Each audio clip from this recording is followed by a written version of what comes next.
seems like the hurt will never end. Be still and know the Father will never let you go. The pain is raging,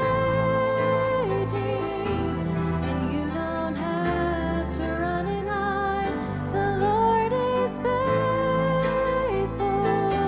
to heal the hurting heart inside. Peace be still. The Father loves you. Peace be still. The Father loves you. And no matter where you are or where you've been, I am sure He wants you to know He won't let go. And no matter where you are or where you've been, I am sure He wants you to know He won't let go.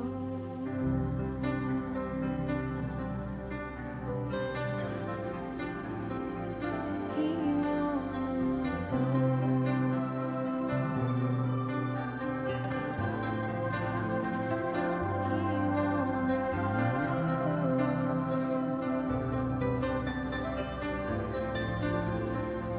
Jesus won't let go.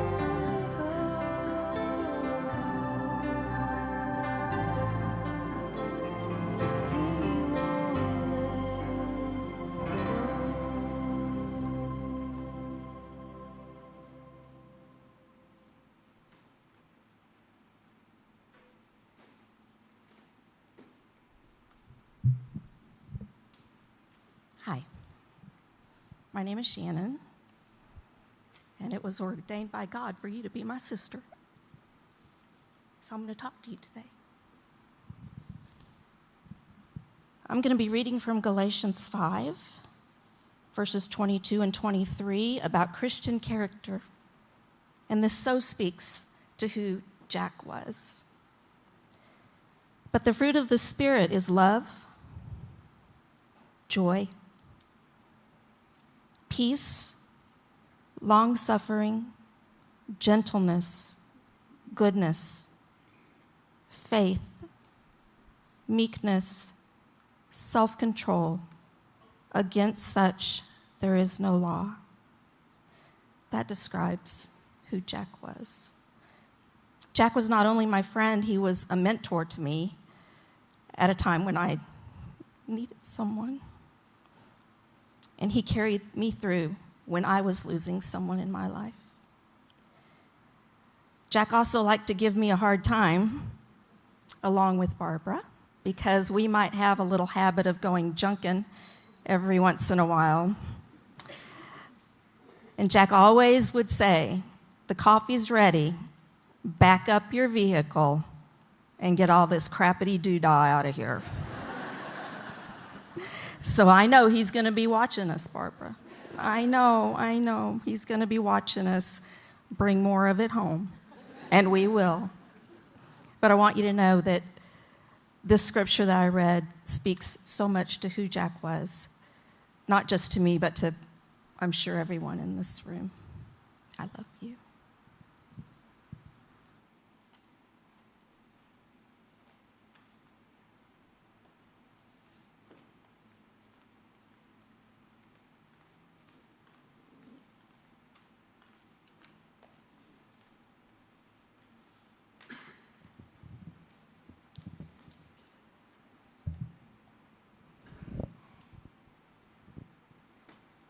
Good afternoon.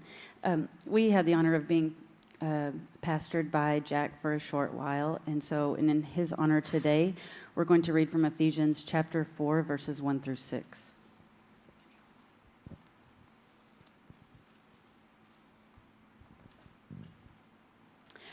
I, therefore, a prisoner for the Lord, urge you to walk in a manner worthy of the calling to which you have been called, with all humility and gentleness, with patience, bearing with one another in love, eager to maintain the unity of the Spirit in the bond of peace.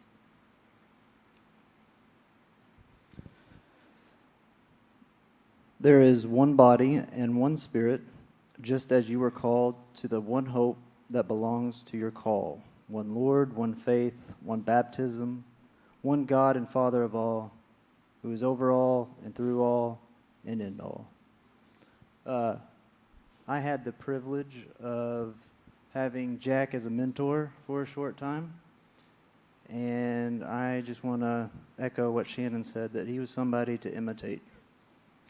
Paul tells the church to find people to imitate. He mentions Timothy and Epaphroditus and himself. He says whatever you have learned and heard and seen in me, practice these things, and the peace of God will be with you. And not that those men were perfect. Paul says himself that he wasn't perfect, but it was because they were imitating somebody. They were imitating Christ.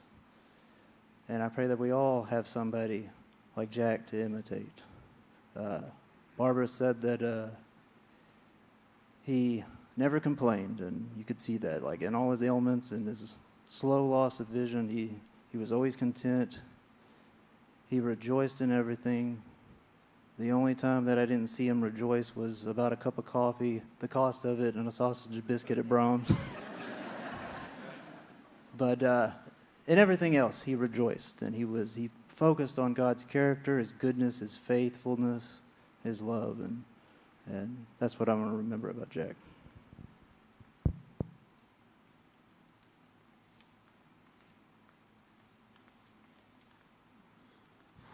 Hello, I'm Casey. Jack frustrated me like no other. Really, genuinely drove me crazy. Yeah, he was sweet. Good for you, Jack. So sweet. He was kind, but it was his timing that has always driven me nuts. Always. You're at dinner with Jack, and we're talking about something, and he'll go, you know, Casey, 32 years ago, when you were, and I'm like, I have no idea what you're talking about, Jack. But he had this capability to bring things up. So he did it again. Last Sunday, woo, rough day. Monday, rough day. I had to go home. I have to work, I'm a teacher. But I texted Mom this. I said, here's how I see things, Mom. Jack knew what was coming, so he made sure you were okay. He brought the whole family in for you. Kids and laughter, silliness and crying and sorrow. Jack knew what we all needed, and especially you. He gave us family, even when we didn't know how to have it. He gave us laughter when we did not want it. And he gave us love. That's what we absolutely needed. His faith gave us this love. And in my book, that's a life well lived.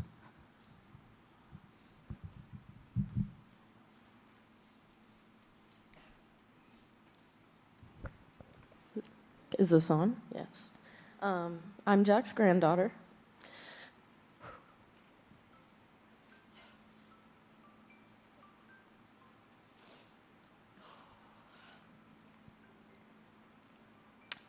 I didn't see my papa as often as I wish I could have. I'm so sorry. When I did have the chance to be with him, I felt nothing short of special. Every conversation he had with myself or his other grandchildren, Papa always said he prayed for us and loved us so much. When I started college, he would call to tell me he was praying for me in his men's group and would ask what I needed a prayer for. My Papa lived in the strength of God and reminded me it is not about religion, it's about your walk with God. This was an important belief my Papa lived by. In one of our last conversations, He told me to keep reaching for the stars. So I said that I would. What I leave you with today are words that I believe my papa would want you all to hear today. This is a very famous sermon from Henry Scott Holland.